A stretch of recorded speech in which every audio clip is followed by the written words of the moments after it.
I discovered my entire family was conspiring against me when I found the grandmother's will-reading invitation hidden in my own desk drawer. Not just any invitation.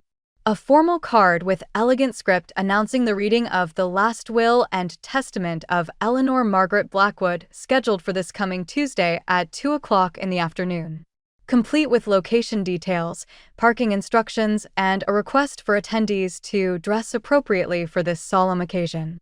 They were planning my funeral while I was still breathing. I was standing in my own study, in the house I'd lived in for 53 years, holding an invitation to my own will-reading that I knew nothing about.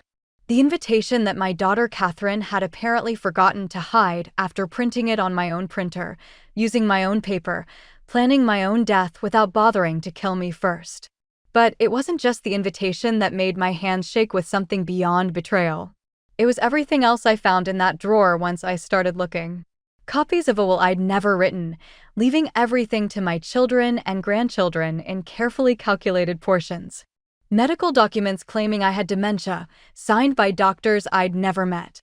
Legal papers declaring me mentally incompetent, witnessed by people I'd never seen. Even funeral arrangements at Morrison's funeral home, complete with casket selection and burial plot purchase. My entire family, 3 children, 7 grandchildren, and 2 great-grandchildren, had been systematically planning my death and disposal while I cooked them Sunday dinners and remembered their birthdays and listened to their problems with the patience of someone who thought she was loved. The efficiency of it was breathtaking. They'd created an entire alternate reality where I was mentally declining, physically failing, and legally incompetent. They'd forged medical records, falsified legal documents, and planned elaborate funeral arrangements for a woman who was still sharp enough to balance her own checkbook and strong enough to tend her own garden. But here's what they'd forgotten about Eleanor Blackwood. I hadn't survived the Great Depression, buried 2 husbands, and built a successful business from nothing by being naive about human nature. At 87 years old, I might move slower than I used to, but my mind was still as sharp as the day I'd outsmarted my first business competitor 60 years ago.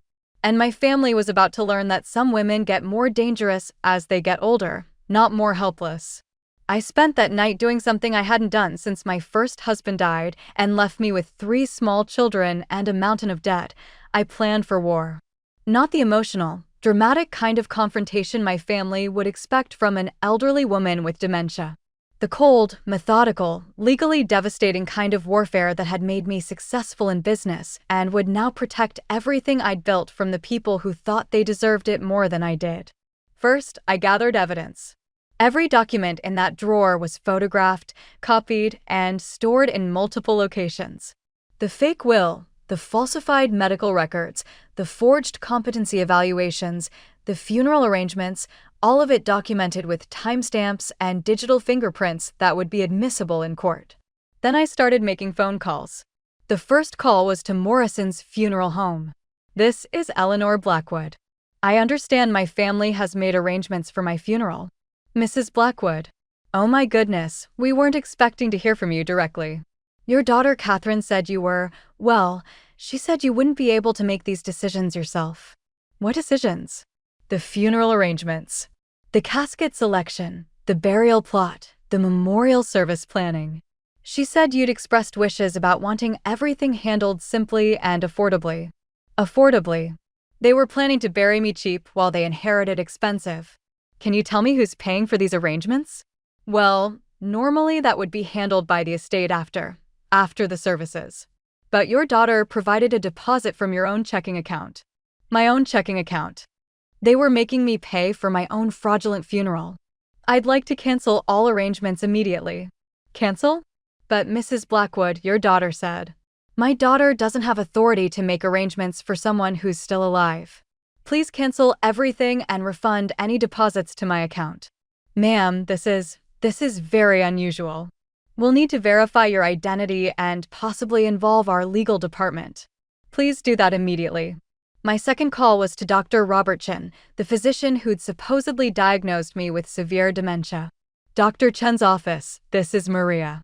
This is Eleanor Blackwood. I'd like to schedule an appointment to discuss my medical records." "Mrs. Blackwood?" I'm sorry, but Dr. Chin doesn't have any record of treating you. According to documents I found, he evaluated me for dementia and cognitive decline. That's impossible. Dr. Chen specializes in pediatric oncology. He doesn't treat elderly patients with cognitive issues. Can you put me through to Dr. Chen directly? Of course. Dr. Chin was as confused as his receptionist. Mrs. Blackwood, I've never met you, never evaluated you, and I certainly never diagnosed you with dementia. If someone is using my name on falsified medical documents, that's a serious crime. Would you be willing to provide a statement to that effect? Absolutely. And Mrs. Blackwood? You should contact the police immediately. But I wasn't ready for police yet. I needed to understand the full scope of the conspiracy first. My third call was to the lawyer whose name appeared on the fake will. Peterson and Associates. This is Janet. This is Eleanor Blackwood. I'd like to speak to Mr. Peterson about the will he prepared for me. One moment. Mrs. Blackwood, Mr. Peterson says he's never prepared a will for anyone by that name.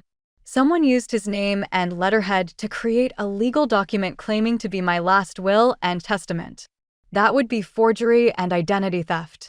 Would you like me to connect you with our fraud department? Yes, please. By noon, I had a complete picture of what my family had done. They'd forged medical records using real doctors' names without permission. They'd created legal documents using legitimate law firms' letterheads without authorization.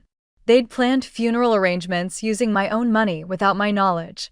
But most importantly, they'd scheduled the will reading for Tuesday because they expected me to be dead by then. Not naturally dead. Conveniently dead. The fake medical records claimed I'd been declining rapidly over the past month, with a prognosis of imminent system failure. The funeral arrangements were set for Wednesday, one day after the will reading. The timeline was too precise to be coincidental. They weren't just waiting for me to die. They were planning to help it happen. That realization should have terrified me. Instead, it clarified everything. My family wasn't just greedy. They were dangerous.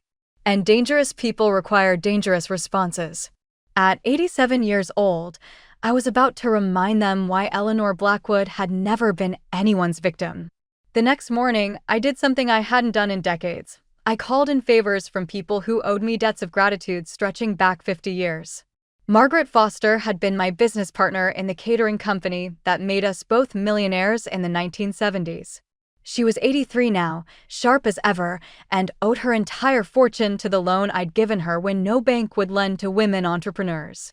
Eleanor. What a wonderful surprise. How are you, darling? I'm being murdered by my family, Margaret. I need help. What kind of help? I told her everything. The forged documents, the fake will reading, the suspicious timeline between my supposed death and my planned funeral. Those bastards, Margaret said when I finished. What do you need from me? Legal help. Financial help. And, if necessary, physical help. You have all three. What's the plan? Margaret was my first recruit, but not my last. Over the next 2 days, I assembled what I came to think of as my chosen family, people who'd known me for decades, who understood my competence and integrity, who were willing to fight for justice when blood family had chosen greed. Robert Kim, my accountant for 30 years, who'd watched me build and manage a fortune through careful investing and smart business decisions. He agreed to provide detailed financial records proving my mental competency and document any unauthorized access to my accounts. Father Michael O'Brien, the priest who'd married me twice and buried my husbands, who'd known me through every major crisis and celebration of my adult life. He agreed to provide character testimony and spiritual support if the situation escalated. Detective Sarah Martinez, who'd been a rookie cop when I'd helped solve a series of burglaries in our neighborhood 20 years ago. She was a lieutenant now, and she agreed to investigate the forged documents and falsified medical records. Dr. Linda Walsh, the geriatrician who'd been my physician for 15 years. She agreed to conduct a comprehensive cognitive evaluation to prove I was mentally competent and had never been diagnosed with dementia by anyone. Most importantly, Tommy Chin, Margaret's grandson, and a technology consultant who specialized in digital forensics. He was 28 years old, brilliant with computers, and had always called me Aunt Eleanor, even though we weren't related. Aunt Eleanor, what they're doing is elder abuse, fraud, conspiracy, and possibly attempted murder. But it's also digital crimes, forged documents, identity theft, computer fraud.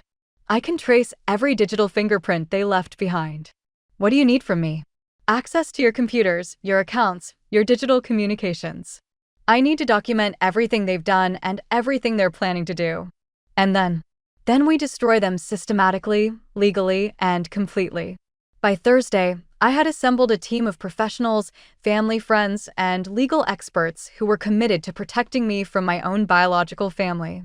But I also had something else, a plan that would turn their own conspiracy against them in the most devastating way possible.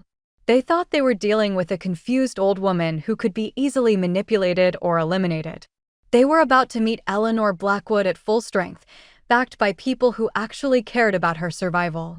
Saturday morning, Catherine called with her usual weekly check-in. "Hi, Mom. How are you feeling today?" How was I feeling?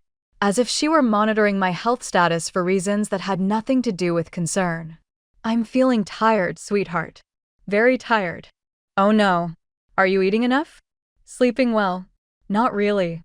I've been having some confusion lately. Forgetting things, getting disoriented." It physically hurt to lie about my mental state, but I needed to know how far they'd already committed to their plan. "Mom, maybe you should see a doctor. Just to be safe." "I suppose you're right. Could you help me make an appointment?" "Of course. I'll take care of everything. Don't worry about a thing. Don't worry about a thing." While she arranged for medical professionals to declare me incompetent based on lies I was telling to trap her. "Catherine, sweetheart, there's something else. I've been thinking about my will, about making sure everything is in order." "Oh, Mom, you don't need to worry about that right now." "But I do worry. I want to make sure you and your brother and sister are taken care of. Maybe we should review everything together." That's very thoughtful of you, Mom. Let me talk to David and Susan, and we'll arrange something. Soon. Very soon. This week, maybe." After she hung up, I called Margaret. They took the bait. Catherine is going to arrange for medical evaluations and legal reviews. They're accelerating their timeline. "Are you ready for this?" "I'm ready." Sunday, David called. "Mom, Catherine told me you've been having some memory issues. I'm concerned about you." "I'm concerned too, sweetheart. Sometimes I forget what day it is or where I put things. It's frightening. Maybe you should come stay with one of us for a while. Just until we figure out what's happening. Stay with one of them. Where they could monitor my medication, control my access to help, and ensure that any medical emergency would happen under their direct supervision. I don't want to be a burden." "You're not a burden, Mom. We love you. We want to take care of you." Love. The word they used to justify stealing from me, lying about me, and planning my death. David, I appreciate that. But I'm comfortable in my own home. But what if something happens?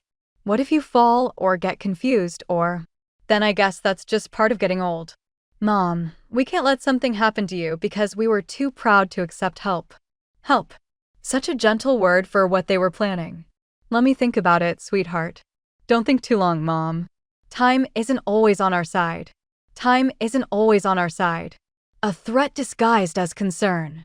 Tuesday morning, the day of my supposed will reading, Susan called. Mom, how are you feeling today? Confused, Susan.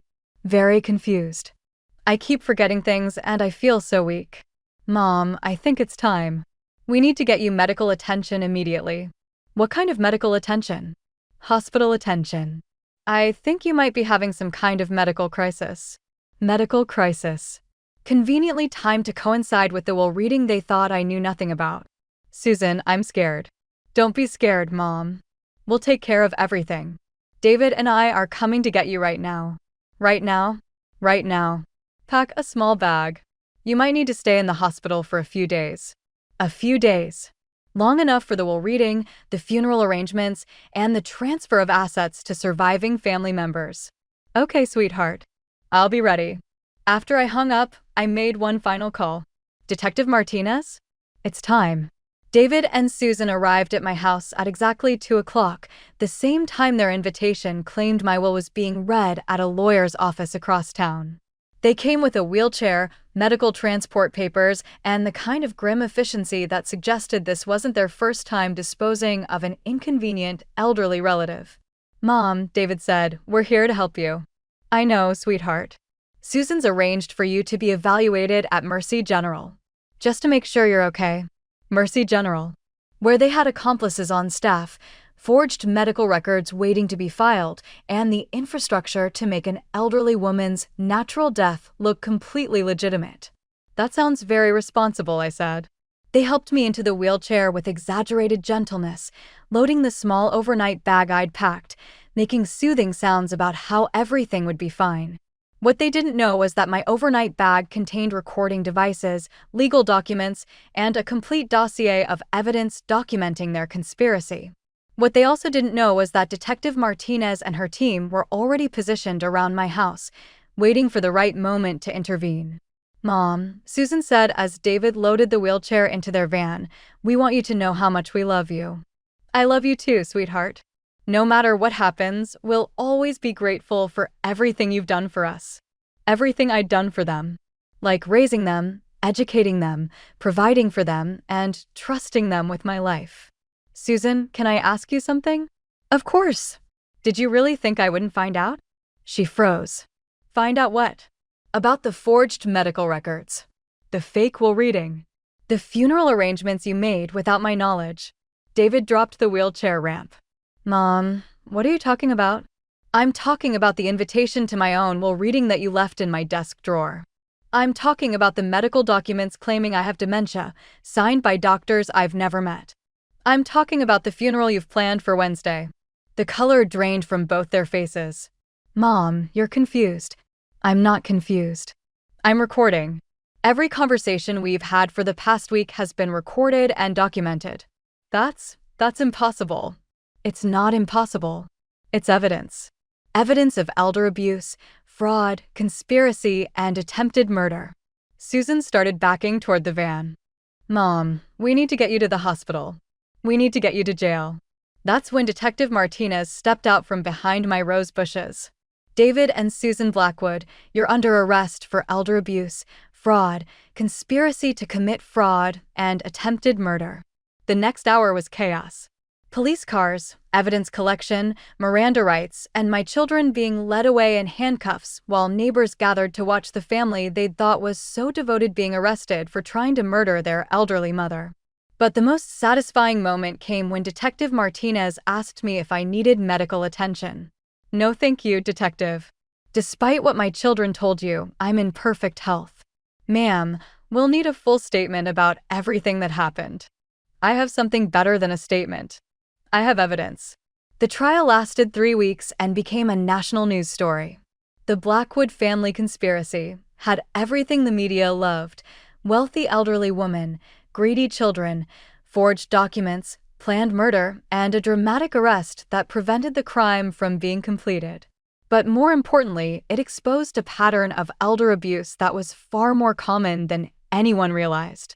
Tommy's digital forensics revealed that my children had been researching methods for hastening elderly death for over a year.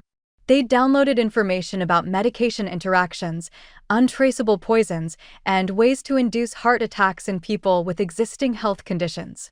They'd also been in communication with other family members who were planning similar schemes against their own elderly relatives. What looked like isolated family greed was actually part of a larger network of people who saw elderly parents as assets to be liquidated rather than people to be protected. Detective Martinez testified that the Blackwood case had led to investigations in 12 other states, resulting in charges against 43 people in what prosecutors called the largest elder abuse conspiracy in American history. But the most damaging evidence came from my children themselves. Text messages between David and Susan discussing the timeline for my death. Emails with Catherine planning the division of my assets. Phone calls with grandchildren who were expecting their inheritance to be available before Christmas. All of it documented, dated, and preserved by people who thought their victim was too confused to understand modern technology. David was sentenced to 15 years in prison for conspiracy to commit murder and elder abuse. Susan received 12 years for fraud and conspiracy. Catherine, who had been the mastermind of the document forgery, got 18 years. The grandchildren who'd participated in the conspiracy received shorter sentences, but all were banned from having any contact with elderly relatives without court supervision. The great-grandchildren, who were minors, were placed with other family members who'd had no knowledge of the conspiracy. But the most satisfying verdict was the civil judgment that awarded me damages for emotional distress, legal fees, and punitive compensation for the systematic betrayal by people who were supposed to love and protect me. The total amount was $3.2 million, paid from the assets my children had expected to inherit. 5 years later, I'm 92 years old and living exactly the life I choose to live. Not in a nursing home, not under family supervision, not managed by people who think age equals incompetence. I'm in the same house I've loved for 58 years, surrounded by people who value my living presence more than my dying assets. Margaret and I have become business partners again, investing in companies that protect elderly people from family predators. We've funded legal aid services, elder abuse hotlines, and technology programs that help seniors document and report suspicious behavior by family members.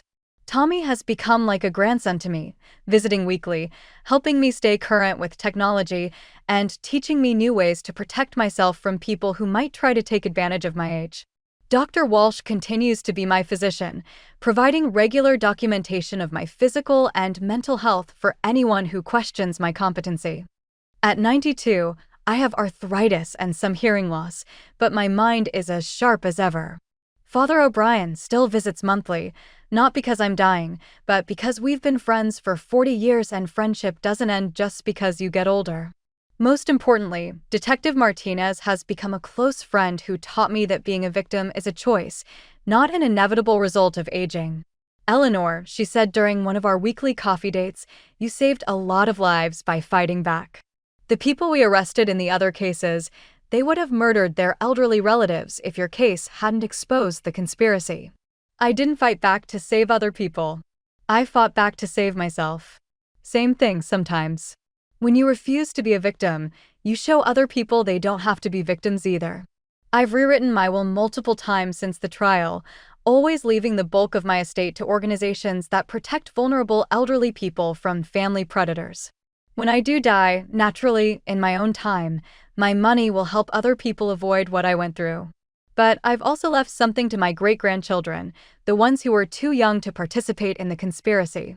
Not money, but trust funds for education and a letter explaining what happened to their parents and grandparents. I want them to understand that family love isn't automatic, that trust must be earned, and that some people will use your affection against you if you let them. I also want them to understand that fighting back is possible at any age, that being elderly doesn't mean being helpless, and that sometimes the people who hurt you most are the ones you trusted most. But mostly, I want them to understand the difference between family that protects you and family that preys on you. The people who tried to murder me shared my DNA, but they weren't my family. Margaret, Tommy, Detective Martinez, Dr. Walsh, Father O'Brien, they're my family. The people who celebrated my survival instead of planning my death. Last month, I spoke at a conference for elder law attorneys about recognizing and preventing family financial abuse. The most dangerous predators, I told them, are the ones who know you best, who have access to your home and your trust, who can manipulate your love for them into weapons against you. But the most powerful defense is simple. Document everything, trust your instincts, and remember that age is not the same thing as vulnerability. I was 87 years old when my family tried to murder me for my money. I'm 92 now, and I'm stronger, smarter, and more protected than I've ever been. Age doesn't make you weak. It makes you experienced. And experience, properly applied, is the most dangerous weapon an elderly person can have. After the conference, a young woman approached me. Mrs. Blackwood, my grandmother is dealing with something similar. Her children are pressuring her to sign over her assets, claiming she's not competent to manage her own affairs. She asked me to ask you, what would you tell someone in her situation? I thought about that question. What would I tell an elderly woman whose family was betraying her trust and stealing her independence? I'd tell her that family isn't defined by blood or obligation. It's defined by respect, protection, and genuine care for your well-being. I'd tell her that being grateful for past love doesn't require accepting present abuse. I'd tell her to document everything, trust her instincts, and find people who value her survival more than her signature on legal documents. And most importantly, I'd tell her that it's never too late to fight back. At 87, I thought my fighting days were over. At 92, I know they're just beginning. Because that's what I learned from surviving my family's attempt to murder me. Love that tries to control you isn't love. Concern that requires your silence isn't concern. Family that sees you as a problem to be solved rather than a person to be cherished isn't family. But chosen family, people who celebrate your strength, respect your autonomy, and fight for your right to live on your own terms, that's the real inheritance. That's what lasts longer than any will, survives any conspiracy, and grows stronger with every year you live. I'm Eleanor Margaret Blackwood. I'm 92 years old. I outsmarted a family conspiracy, survived attempted murder, and found happiness with people who love me for who I am, not what I'm worth. And if anyone else tries to underestimate me because of my age, they're welcome to try. I'll be ready for them.